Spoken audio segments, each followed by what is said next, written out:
A reading from the book of Ecclesiasticus, chapter 29, Loan.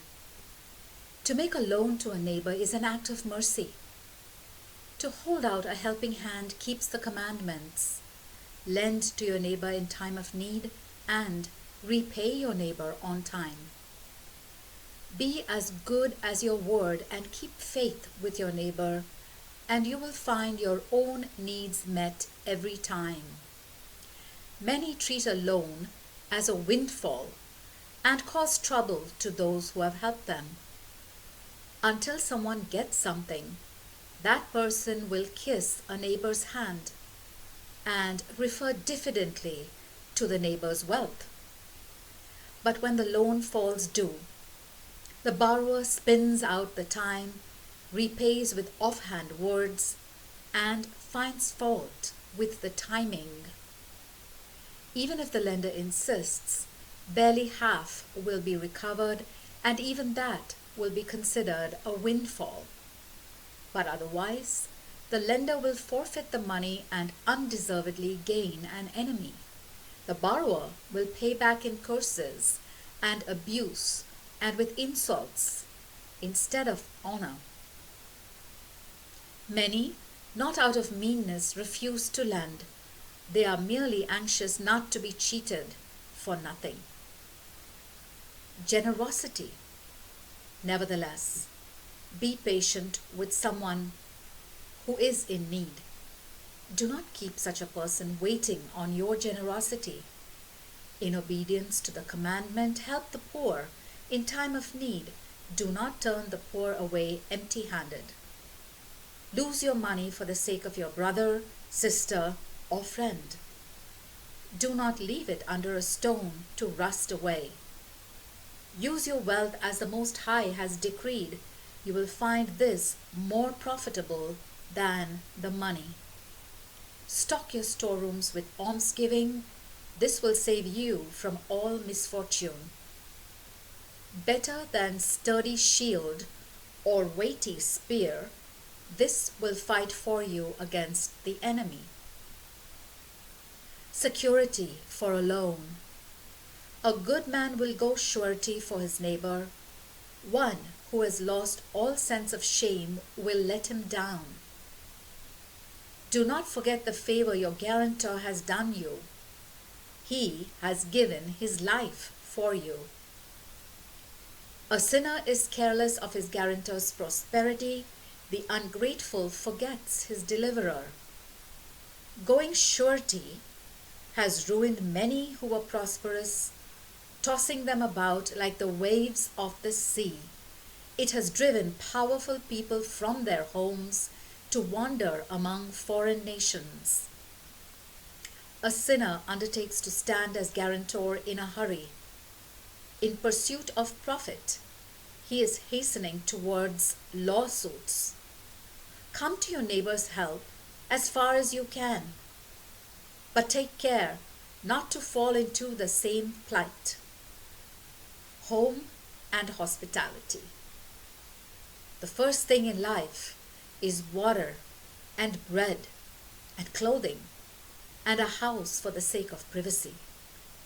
Better the life of the poor under a roof of planks than lavish fare in someone else's house. Whether you have little or much, be content with it, and you will not hear your household complaining. It is a miserable life, going from house to house. Wherever you stay, you cannot open your mouth. You do not belong. You receive no thanks for the drink you pour out, and hear embittering words into the bargain. Come along, stranger, lay the table.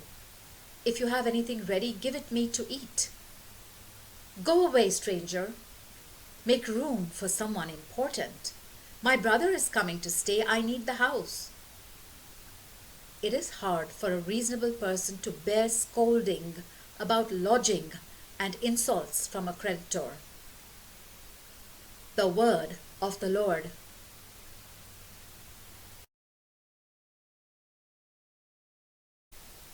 A reading from the book of Ecclesiasticus, chapter 30, Discipline for a Son. Whoever loves a son will beat him frequently, so that in after years the son may be a comfort. Whoever is strict with a son will reap the benefit and be able to boast of him to acquaintances. Whoever educates his son will be the envy of an enemy, and will be proud of him among friends.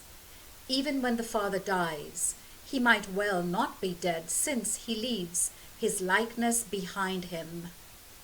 In life, he has had the joy of his company. Dying, he has no anxieties. He leaves an avenger against his enemies and a rewarder of favors for his friends. Whoever coddles his son will bandage his wounds. His heart will turn over at every cry. An unbroken horse turns out stubborn. A son left to himself turns out headstrong. Pamper your child, and he will terrorize you. Play along with him, and he will bring you sorrow. Do not laugh with him, or one day you will weep with him and end up gnashing your teeth. While he is young, do not allow him his freedom, and do not wink at his mistakes. Bend his neck in youth, bruise his ribs while he is a child, or else he will grow stubborn and disobedient and hurt you very deeply. Be strict with your son and persevere with him, or you will rue his insolence. Health. Better be poor if healthy and fit, than rich if tormented in body. Health and strength are better than any gold, a robust body than untold wealth. No riches can outweigh bodily health. No enjoyment surpass a cheerful heart. Better death than a wretched life, and everlasting rest than chronic illness. Good things lavished on a closed mouth are like food offerings put on a grave. What use is an offering to an idol? It can neither eat nor smell.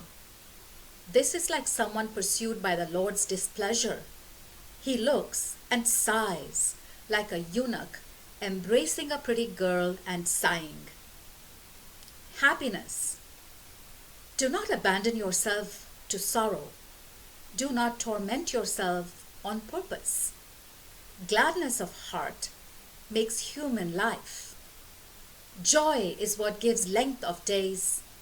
Indulge yourself and console your heart. Chase sorrow far away, for sorrow has been the ruin of many and is no use to anybody. Jealousy and anger shorten your days, and worry brings premature old age. A light heart and a healthy appetite get the best out of a good meal. The word of the Lord.